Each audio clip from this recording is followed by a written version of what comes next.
Hello दोस्तों, मैं लवलेश श्रीवास फिर से एक बार लवलेश मैथ में आपका स्वागत करता हूं। दोस्तों, आज का हमारा टॉपिक है नंबर सिस्टम या संख्या पद्धति। इससे पहले हम संख्या पद्धति के पार्ट 1 और पार्ट 1 में जितने भी आपके कॉन्सेप्ट थे, इंपॉर्टेंट रूल्स, नियम थे, उन सबको हम देख चुके हैं। और पार्ट 2 में जितने भी एग्जाम में पूछे गए 2025 में व्यापम द्वारा, उन सवालों को हम देखे हैं, है ना। आखिर किस किस प्रकार के सवाल और कैसे पैटर्न बदला है, उसी के अकॉर्डिंग आज के हम क्लास में वो भी नए सवाल देखने वाले हैं कि आखिर एग्जाम में यदि सवाल बनेगा तो इन्हीं के अकॉर्डिंग सवाल बनने चाहिए। दोस्तों, क्लियर है? तो आज का हमारा पहला सवाल है, ध्यान से देखिएगा। जितने भी सवाल मिलेंगे वो सब के सब आपको इंपॉर्टेंट सवाल मिलेगा। दोस्तों, क्लियर है? तो पहला सवाल ये रहा हमारा आज का, ध्यान से देखिएगा। यहाँ पर क्वेश्चन नंबर 12 दिया गया, इससे पहले मैं 11 क्वेश्चन करा चुका हूँ। क्लियर है? ध्यान से देखिएगा। अपरिमेय मतलब इरेशनल नंबर, है ना, संख्याओं को भिन्न के रूप में प्राप्त नहीं किया जा सकता, एक कथन है हमारे पास। अब हमको ये पता है कि परिमेय संख्या उन संख्याओं को बोला जाता है जिसको हम p/q के रूप में लिख सकते हैं, है ना भाई। जिन संख्याओं को हम p/q के रूप में लिख सकते हैं, ये परिमेय संख्या होता है। क्या होता है हमारे पास? परिमेय संख्या होता है जहां पर q जो होता है ये कभी भी जीरो नहीं हो सकता, है ना। तो q इक्वल नॉट जीरो बोला गया कि हर का मान कभी भी शून्य नहीं होना चाहिए, उसको हम बोलते हैं परिमेय संख्या। लेकिन अपरिमेय संख्या क्या होता है भाई? जिसको हम p/q के रूप में नहीं लिख सकते, मतलब कोई संख्या दशमलव में है और दशमलव के बाद इस प्रकार क्या आ जाए, 4, 5, 6, 7, 8 और इस प्रकार से इंफिनिट तक, अनंत तक जाने लगे, तो मैं ये कहूंगा कि इस दशमलव 4, 5, 6, 7, 8 को मैं भिन्न के रूप में नहीं प्राप्त कर सकता। क्यों नहीं प्राप्त कर सकता भाई? क्योंकि इतना ज्यादा लेंथ है इसका कि इसको प्राप्त करना संभव नहीं है। तो इस प्रकार के संख्याओं को हम भिन्न के रूप में बदल नहीं सकते और यही होता है हमारे पास अपरिमेय संख्या। तो ये जो कथन है के वाला दोस्तों, ये एकदम करेक्ट है। क्लियर है? जैसे पाई भी एक हमारे पास क्या होता है, अपरिमेय संख्या होता है। हालांकि हम पाई की वैल्यू 22/7 लिख देते हैं, क्यों?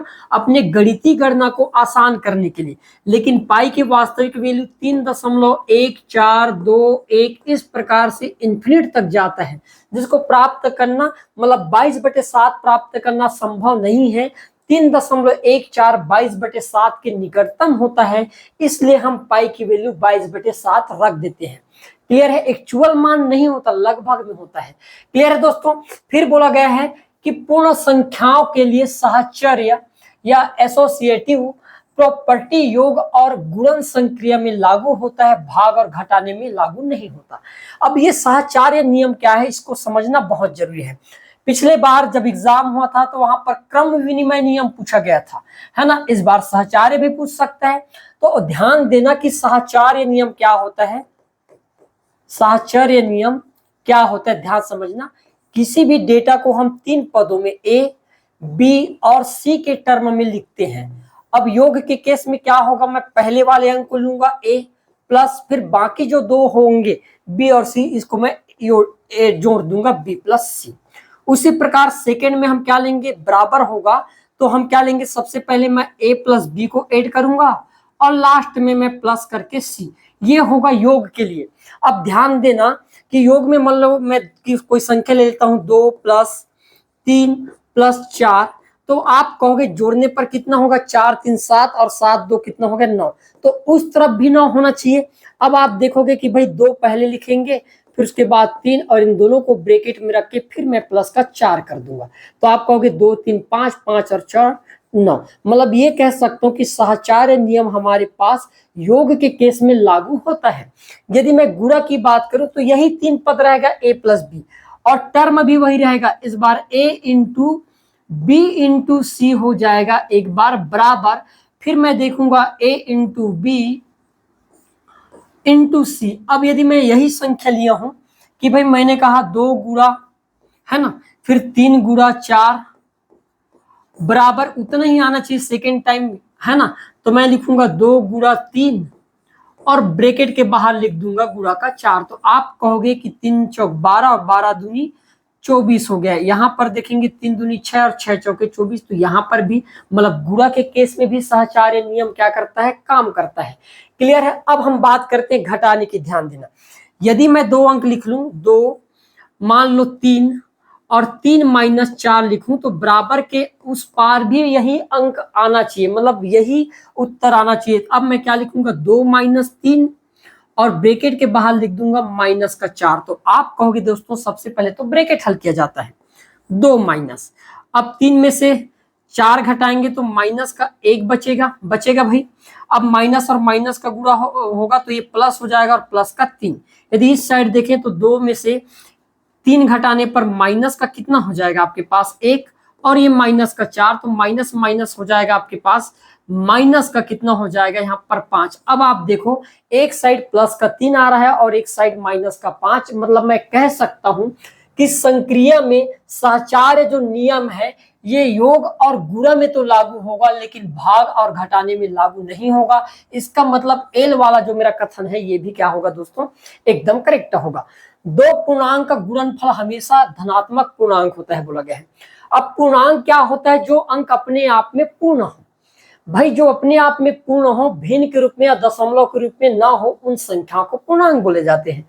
जैसे 0.5 ये अपने आप में पूर्ण नहीं है, ये हमारे पास दशमलव में है। हाँ लेकिन 1, 2, माइनस का 1, माइनस का 2, इस प्रकार के अनंत अंक हो सकते हैं जो हमारे पास पूर्णांक होते हैं, चाहे वो धनात्मक हो या ऋणात्मक, है तो पूर्णांक अपने आप में। क्लियर है। अब बोला गया है कि दो पूर्णांक का गुणनफल हमेशा एक धनात्मक पूर्णांक होता है। तो मैंने मान लिया एक पूर्णांक 1 ले लिया और दूसरा पूर्णांक -1 ले लिया। अब ध्यान देना, है दोनों पूर्णांक, इन दोनों का गुणा किया जाए तो 1 1 कम 1 और साइन माइनस का है तो माइनस का 1 हो गया। तो यहाँ पर धनात्मक तो नहीं मिला, यहाँ पर हमको तो ऋणात्मक मिल रहा है। लेकिन हम ये नहीं कह सकते अब कि भाई हमेशा दो धनात्मक पूर्णांकों का गुणा धनात्मक ही होता है, मतलब दो पूर्णांक का गुणा हमेशा धनात्मक होता है, ऐसा पॉसिबल नहीं है। ऋणात्मक भी हो सकता है, धनात्मक भी हो सकता है और शून्य भी हो सकता है। तो ये कथन जो होगा दोस्तों एम हमारा गलत है। आगे बढ़ते हैं। परिमेय संख्याएं योग के अंतर्गत सहचार्य नियम का पालन करता है। हमने देखे सहचार्य में योग नियम लागू होता है तो परिमेय संख्या में भी लागू होगा। इसका मतलब एन वाला कथन भी होगा दोस्तों, मेरा क्या होगा यहाँ पर एकदम करेक्ट होगा। तो कौन सा सही है, के सही है, एल और एन, के एल एन, ऑप्शन नंबर जो सी होगा दोस्तों ये मेरे यहाँ पर क्या होगा, एकदम करेक्ट आंसर हो जाएगा। क्लियर है। आगे बढ़ते हैं और विशेष जानकारी है ना, हमारे चैनल द्वारा ऑनलाइन क्लासेस और टेस्ट सीरीज दोनों है ना चलाया जा रहा है। ये आपको application android application CG Mathology में उपलब्ध हो जाएगा। क्लियर है दोस्तों। इसके अतिरिक्त यदि आपको स्पेशल मैथ्स, रीजनिंग और कंप्यूटर का क्लास लेना है तो ये मात्र 349 रुपए के प्राइस पर आपको उपलब्ध हो जाएगा, जिसमें आपको क्लास पीडीएफ व्हाट्सएप के जरिए क्या कर दिया जाएगा, सेंड कर दिया जाएगा। और ये हमारे व्हाट्सएप का कॉन्टेक्ट नंबर है। क्लियर है। और इसके अतिरिक्त हमारे जो टेस्ट में आपको टोटल 10 टेस्ट देखने को मिलेगा, 1 2 3 4 5 6 7 8 9 10, 3 जो टेस्ट होगा ये संपूर्ण सिलेबस के अकॉर्डिंग रहेगा। ठीक है। और यदि मैं बात करूं कि ये आपको मात्र 249 रुपए के प्राइस पर देखने को मिलेगा दोस्तों। जितने भी आपके टेस्ट होंगे उसमें क्वालिटी रहेगा, साथ में नए पैटर्न के जो सवाल पूछे जा रहे हैं उसी पैटर्न पर आधारित जितने भी टेस्ट हैं वो टेस्ट कराए जाएंगे। क्लियर है दोस्तों। आगे हम बढ़ते हैं सवाल की ओर, ध्यान समझिएगा। नीचे दिए गए संख्याओं में से परिमेय या प्राइम नंबर की पहचान करें बोला गया। हमको पता है प्राइम नंबर या परिमेय संख्या उन संख्याओं को बोला जाता है जिसको हम p बाई क्यू के रूप में लिख सकते हैं। जिन संख्याओं को मैं p बाई क्यू के रूप में लिख सकता हूं जहां पर कभी भी q का मान 0 नहीं हो सकता, q का मान कभी भी 0 नहीं होना चाहिए, उन संख्याओं को हम क्या बोल सकते हैं, परिमेय संख्या कहते हैं। यही होता है डेफिनेशन। तो क्या पाई मेरे लिए परिमेय संख्या है? तो एक्चुअल में पाई की जो वैल्यू होता है दोस्तों 3.14 कितना होता है, तो मैंने कहा पाई की वैल्यू होता है 3.1421 और इस प्रकार इन्फिनिट तक होता है। लेकिन कई जगह पर हम, जैसे आपके पास है ना क्षेत्रफल वगैरह हो गए, वहां पर पाई की वैल्यू 22/7 के रूप में लिख सकते हैं। अब आपके मन में सवाल होगा कि पाई की वैल्यू तो 22/7 के रूप में है, मतलब इसको मैं p बाई क्यू के रूप में लिख सकता हूं, यही सवाल है भाई। लेकिन ये निकटतम है एकदम एक्चुअल नहीं है। हमने गणितीय गणना को आसान करने के लिए 3.1435 इस प्रकार से अनंत तक जाएगा, जिसको भिन्न के रूप में बनाना संभव ही नहीं है। पी बाई क्यू के रूप में आप बना ही नहीं सकते, है ना। ये तो एकदम लगभग में है, अप्रोक्सीमेट में ले लिया गया है गणितीय गणना को आसान करने के लिए। इस आधार पर हम कह सकते हैं कि जो पाई है हमारा परिमेय संख्या नहीं है। क्लियर है। आगे बढ़े दोस्तों, तो आपको देखने को मिलेगा 0.75 क्या परिमेय संख्या है। तो आप कहोगे कि दशमलव का लिखते हैं 1, लिखा जाता है 75 का 75 लिख दिया हूं, और दशमलव के बाद 1 और 2 अंक है तो मैं 2 जीरो लगा दूंगा। अब मैं कह सकता हूं कि 75/100 को मैं पी बाई क्यू के रूप में लिख पा रहा हूं, मतलब ये मेरा क्या है, परिमेय संख्या है। 4/5 ऑलरेडी आपके पास पी बाई क्यू के रूप में है, तो ये भी मेरा क्या होगा, परिमेय संख्या होगा। √3 की बात करें तो क्या √3 मेरे लिए परिमेय संख्या, तो अंडर की जो वैल्यू होगा ये भी हमारे पास अनंत में आएगा, तो ये भी हमारे लिए परिमेय संख्या नहीं है।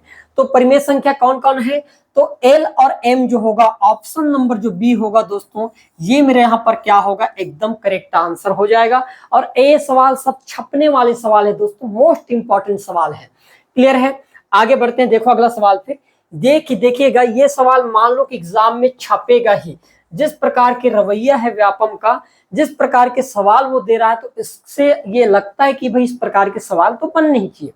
ध्यान से देखिएगा, नीचे दिए गए भाग के सही संक्रिया को चुनकर आपको बताना है कि भाई भाग के कौन कौन से संक्रिया ऐसे जो यहाँ पर एकदम करेक्ट है। अब हमको एक चीज पता है कि भाग के केस में जिससे भाग दिया जाता है वो कहलाता है भाजक, जिसको भाग दिया जाता है उसको कहते हैं हम भाज्य, है ना। जितने बार जाता है उसको भागफल बोलते हैं, और कुछ बच गए मान लो तो वो होता है हमारे लिए क्या, शेषफल होता है।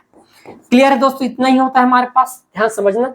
अब मान लो मुझे भाज्य प्राप्त करना है, तो भाज्य प्राप्त ये बीच वाला प्राप्त करना है। जैसे मैंने कह दिया कि ये 48 है, इसको मैं मान लेता हूं किससे भाग देते, 5 से भाग दे रहे हैं, तो आप कहोगे 5 से भाग देना है, तो 5 9 45, 45 बार जाएगा, घटाने पर शेषफल कितना बच जाएगा, 9 बच जाएगा। क्लियर है भाई, यही है, 4 बच जाएगा, मैं भी 9 कहता हूं। कितने बार बच जाएगा यहाँ पर, 4 बच जाएगा। ठीक है, कितना बच जाएगा, 4 बच जाएगा। क्लियर है भाई। अब हम कहेंगे भाज्य निकालने के लिए क्या होता है दोस्तों, कि भाज्य बराबर, ध्यान समझना, हम इन दोनों का गुणा करेंगे, भाजक और भागफल का। मैं इन दोनों का गुणा करूंगा, 5 9 कितना हो जाएगा, 45, और 45 में 4 जोड़ूंगा तो 49 हो जाएगा। क्या 3 बचेगा, फिर तो यहाँ पर कितना बचेगा, 3 बचेगा, सॉरी है ना, गड़बड़ हो गया था। क्लियर है। अब हम कहेंगे, तो इस आधार पर हम कह सकते हैं कि भाई भाजक गुणा भागफल प्लस शेषफल क्या कहलाता है आपके लिए। तो मैंने कहा ये जो फार्मूला होता है ये होता है भाजक का, तो भाज्य का, तो भाज्य बराबर भाजक गुणा भागफल प्लस शेषफल। तो मैं कह सकता हूं कि पहला वाला जो कथन है एकदम सही है।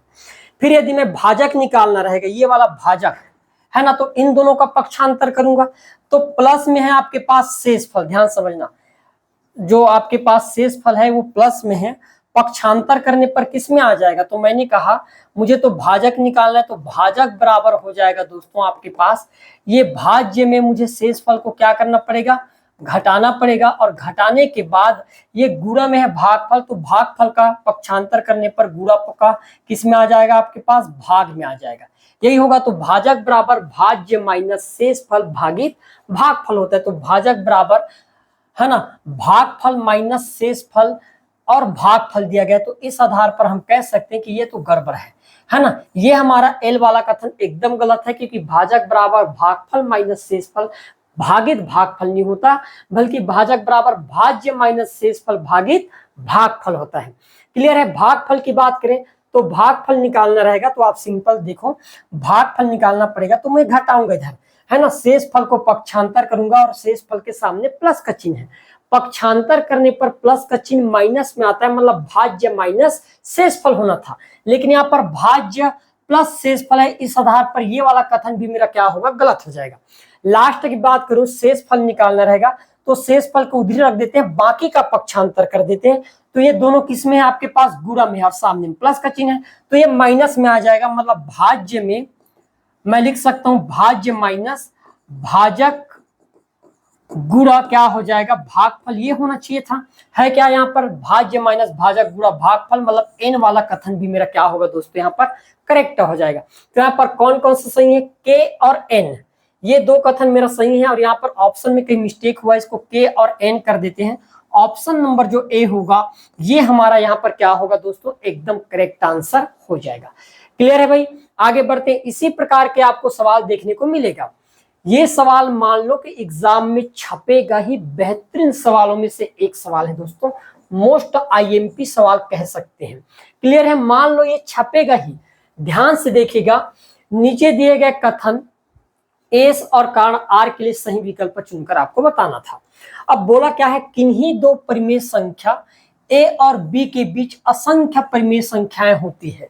क्या लगता है आपको, कोई भी मैं दो परिमेय संख्या निकाल लूं, उन दोनों परिमेय संख्याओं के बीच क्या अनंत परिमेय संख्या प्राप्त हो सकता है? तो मैं कह सकता हूं कि भाई दो परिमेय संख्याओं के बीच असंख्य परिमेय संख्या प्राप्त होता है, इसमें कोई दो मत वाली बात नहीं है, एकदम करेक्ट है। और जो परिमेय संख्या होगा वो हमेशा ए से तो बड़ा होगा बी, है ना, ए से बड़ा होगा। क्लियर है, इतना तो हम मानते हैं। कारण की बात करें तो दो परिमेय संख्या ए और बी के बीच परिमेय संख्या ज्ञात करने का फार्मूला क्या होता है, जैसे हमारे पास दो परिमेय संख्या ए और बी दिया गया है और इनके बीच हमको और परिमेय संख्या ज्ञात करने हैं, तो हम क्या करेंगे, ए और इन दोनों को जोड़ेंगे ए प्लस बी, और इन दोनों को जोड़कर 2 से भाग देंगे तो हमको जो मिलेगा वो हमारे पास क्या होगा, इन दोनों के बीच के परिमेय संख्या होगा। तो कारण भी एकदम क्या है दोस्तों, एकदम करेक्ट है। क्लियर है, तो इस आधार में कह सकता हूं कि कथन और कारण एकदम सत्य है, और कारण जो है कथन की सही व्याख्या भी यहां पर कर पा रहा है। क्लियर है, नोट करना बहुत इंपॉर्टेंट डेटा है। क्लियर है, आगे बढ़ते हैं, ध्यान समझना कि क्या है इस सवाल में। ये मान लो कि ये मोस्ट इंपॉर्टेंट सवाल है आईएमपी। यहाँ पर मैं जितने भी सवाल करा रहा हूँ सब के सब सवाल एग्जाम ओरिएंटेड है, बदले पैटर्न पर आधारित है। सवाल बनेगा भी तो इसी प्रकार के सवाल या हूबहू यही सवाल बनेगा। क्लियर है दोस्तों, ध्यान समझना। मिलान दिया गया सूची 1 और सूची 2 में कुछ कुछ डेटा है। हमने क्या बोले कि भाजक किसे कहते हैं, तो मैं अभी कुछ देर पहले बताया था, ये जो डेटा होता है ये भाजक और भाज्य को शो करता है। जिससे भाग दिया जाता है वो भाजक कहलाता है, जिसको भाग दिया जाता है वो भाज्य होता है ना। जितने बार जाएगा भाजक से वो भाजक भागफल कहलाता है। क्या कहलाएगा, भागफल कहलाएगा, भागफल। और जो बच गया आपके पास कुछ वो कहलाता है मेरा क्या, शेषफल। अब इसी के बारे में पूछ दिया गया कि भाई भाजक किसे कहते हैं, तो क्या होगा, वह संख्या जिसे विभाजित किया जा रहा है, कि विभाजित करने पर प्राप्त उत्तर, विभाजित करने के बाद बचे संख्या, तो वह संख्या जिसे विभाजित किया जा रहा है ना। मैं कहूंगा जिससे भाग दिया जाता है। हम किसी संख्या को जिस संख्या से भाग देंगे, जैसे मैंने कहा 48 को मैं भाग देना चाहता हूं 4 से, तो आप कहोगे कि भाई मैंने 4 से भाग दिया किसको, 48 से, मतलब वह संख्या जिससे मैं काट रहा हूं भाग दिया जा रहा है उसको क्या बोलते हैं दोस्तों, भाजक बोला जाता है। क्लियर है, शेषफल की बात करें तो भाग देने के बाद यदि मैं 4 से भाग देता हूं तो 12 बार में जाएगा, 12 चौक 48 और बच गया 0। अब मैंने कहा भाग की प्रक्रिया में जो बचा मेरे पास, चाहे 0 ही क्यों ना हो, वो मेरा क्या कहलाएगा, शेषफल। तो मैं लिख सकता हूं विभाजित करने के बाद बची हुई संख्या वो क्या कहलाएगा, मेरा शेषफल, मतलब एल का क्या हो जाएगा, तीसरा। फिर बात करते हैं भाज्य। भाज्य मतलब बीच वाली, जिसको भाग दिया जाए, है ना, जिसको भाग दिया जाए, या वह संख्या जिसे विभाजित किया जा रहा हो। मैं 48 को काट रहा हूं 4 से, तो ये संख्या मेरे लिए क्या हो जाएगा, भाज्य कहलाएगा। और भागफल क्या होगा कि मैंने भाई 4 से 48 को काटा तो कितने बार गया, 12 बार, तो ये मेरे पास क्या हो जाएगा, भागफल होगा, मतलब विभाजित करने के बाद प्राप्त जो संख्या होगा ये क्या कहलाएगा दोस्तों, मेरे लिए भागफल कहलाएगा। तो इस आधार में देखा जाए तो ध्यान से देखना, के का आना चाहिए चौथा, के का यहाँ पर तीसरा है तो गलत हो जाएगा, के का पहला है गलत हो जाएगा, के का चौथा एकमात्र ऑप्शन है। और करेक्ट आंसर क्या होगा दोस्तों, ऑप्शन नंबर जो सी होगा ये मेरा यहाँ पर क्या होगा, एकदम राइट आंसर हो जाएगा। क्लियर है, आगे बढ़ते हैं। देखो अगला सवाल, फिर ये मान लो कि ये सवाल एग्जाम में छप गया, बहुत ही गजब का सवाल है, ये छपने वाला सवाल है दोस्तों, ये छपने वाला सवाल है। ध्यान समझना, कथन दिया गया है कि स्थानीय मान किसी संख्या में किसी अंक के स्थान का मान होता है। स्थानीय मान इस बात से निर्धारित होते हैं कि अंक दशमलव बिंदु के दाईं या बाईं ओर कितने स्थानों पर स्थित है ना, ये कथन है। तो नीचे दिए गए अभिकथन एस और कारण आर के लिए सही विकल्प चुनकर बताना था। अब बोला गया अभिकथन कि भाई 4715 में 7 का स्थानीय मान 700 होगा। अब हमको एक चीज पता है, एक होता है स्थानीय मान और एक होता है जाति मान।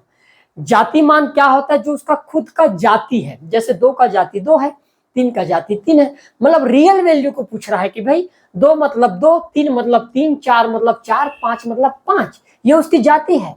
क्लियर है? यदि मैं उसकी वैल्यू की बात करूं, स्थानीय मान की बात करूं, मतलब वो किस स्थान पर है और उस स्थान पर उस अंक का क्या महत्व है या क्या वैल्यू है, इसके बारे में जो पूछा जाता है उसी को बोला जाता है स्थानीय मान। तो मैंने देखा कि भाई स्थानीय मान 4715 में 7 जो है किस स्थान पर है, तो आप कहोगे इकाई, दहाई और ये सैकड़ा, मतलब सैकड़ा में है, मतलब ये कौन सा होगा? 700 होगा। तो इसमें कोई दो मत वाली बात नहीं है कि अभिकथन गलत होगा, मेरा अभिकथन क्या है? एकदम करेक्ट है दोस्तों। क्लियर है? अब मैं बात करूं कारण की, तो दशमलव के बाईं ओर तीसरा स्थान सैकड़ा स्थान या 10 की पावर 2 के बराबर होगा। तो मैंने कहा कि भाई 7 तो लिख दिया, मैंने 7 लिख दिया, और मैंने कहा कि बाईं ओर, बाईं साइड आप जब देखोगे 4715 को, है ना, 4715 को, तो मैंने कहा बाईं ओर मतलब इस साइड होगा, अपने हाथ के बाईं ओर। तो कौन से स्थान में? तो मैंने कहा एक स्थान, दूसरा स्थान और तीसरा स्थान है भाई। और तीसरा स्थान और सैकड़ा के लिए हमेशा किससे गुणा किया जाता है? साथ में 10 की पावर 2 से। तो आप खुद देख पाओगे कि 7 गुणा 10 की पावर 2 मतलब 10 का वर्ग 100 होता है, और 100 का गुणा 7 के साथ करेंगे तो 700। और यही तो था दोस्तों मेरा स्थानीय मान, मतलब कारण भी मेरा एकदम क्या है? एकदम करेक्ट है। तो करेक्ट आंसर क्या होगा? कथन और कारण दोनों जो है ये मेरे यहाँ पर क्या हो जाएगा? एकदम राइट आंसर होने वाला है। क्लियर है भाई? आया समझ में? ठीक है, आगे बढ़ते हैं। देखो अगला सवाल, फिर ये सवाल देखना, गजब का सवाल है। क्या बोला जा रहा है? नीचे दिए गए विभाजन के संक्रिया में सही कथन की आपको है ना पहचान करके बताना था कि इनमें से वाक्य में कौन सा कथन सही होगा और कौन सा नहीं हो सकता। बोला गया है भाजक शून्य नहीं हो सकता। भाजक कभी भी शून्य नहीं हो सकता, क्योंकि जब किसी संख्या को शून्य से विभाजित किया जाता है तो परिणाम अपरिभाषित होता है। हम यदि ये कहें कि किसी संख्या 5 को आप 0 से भाग लगाते हो, तो 0 से आप कैसे भाग लगा सकते हो? ये है ना भाई भाजक। या इसी को मैं ऐसे लिख सकता हूं कि भाई मैं 5 को भाग देना चाहता हूं 0 से। अब 0 से आप कैसे भाग दोगे? जब भी आप किसी संख्या को 0 से भाग देते हो तो उसका रिजल्ट हमेशा अपरिभाषित होता है, अनंत आता है, आप इसको काउंट नहीं कर सकते। तो मेरा जो कथन है दोस्तों यहाँ पर पहला वाला के एकदम करेक्ट है, इसमें कोई दो मत वाली बात नहीं है। क्लियर है? दूसरा बोला गया कि भागफल और भाजक को बदल देने पर भी भाग समस्या सत्य बनी रहती है। अब एक चीज बताओ, भागफल और भाजक को मान लो मैं बदल दूं, जैसे मैंने लिख दिया, अभी लिखा था 48, ठीक है, 48 को मैं भाग देना चाहता हूं 12 से, ठीक है, 12 से भाग देना चाहता हूं। अब मैं ये कहा कि 12 कम 12, 12 चौके 48, 48 आया भाई, शेष फल कितना बच गया? तो मैंने कहा 0। अब मैं ये मेरे लिए क्या है? भाजक है, 12 भाजक है, और ये भागफल है 4 मेरे पास। ध्यान समझना मेरी बात को, भागफल। अब मैं चाहता हूं कि भाजक और भागफल को चेंज कर देना चाहता हूं, है ना। तो उस केस में भाज्य कितना आएगा? पहले केस में तो भाज्य मुझे 48 प्राप्त करने के लिए क्या तरीका होता है? तो आप कहोगे कि भाजक गुणित भागफल प्लस शेषफल, यही होता है भाई भाज्य ज्ञात करने का। तो भाज्य प्राप्त करना है तो भागफल था मेरा 12, ठीक है, भाजक था 12, भागफल कितना प्राप्त होगा? 4, और शेषफल 0। मैं जोड़ कर देखा, 12 चौक 48, 48 और 0 को जोड़ने पर कितना आ गया? 48। मतलब यदि मैं 12 से भाग दे रहा हूं 48 को, तो 48 प्राप्त कर लिया मैंने भाज्य के रूप में, मतलब ये तो एकदम प्रूफ है। सेकेंड टाइम मैंने देखा कि मान लो इन दोनों की स्थिति चेंज कर दिया जाए, भागफल जो 4 था इसको मैंने भाजक बना दिया, और जो भागफल था 4 इसको मैंने कितना बना लिया? 12 बना लिया। अब मैं देखना चाहता हूं, यही फार्मूला में मान रख कर देखूं तो आप खुद इस चीज को नोट कर पाओगे कि मुझे भाज्य ही प्राप्त करना है। तो भाज्य बराबर क्या होगा भाई? तो भाजक, अब भाजक मेरे लिए 12 नहीं है बल्कि 4 है, तो 4, और भागफल अब मेरे लिए नया 12 हो गया, और प्लस का मैं 0 तो करूंगा, तो 12 चौके 48, 48 में 0 जोड़ने पर ये 48 ही होगा दोस्तों। दिखाई दे रहा है भाई, क्लियर है ना। मतलब भाजक और भागफल इन दोनों की स्थिति को चेंज करने पर भाग प्रक्रिया में कोई चेंजेस नहीं आता, तो मैं कह सकता हूं कि ये वाली कथन भी मेरा क्या है, एकदम करेक्ट है।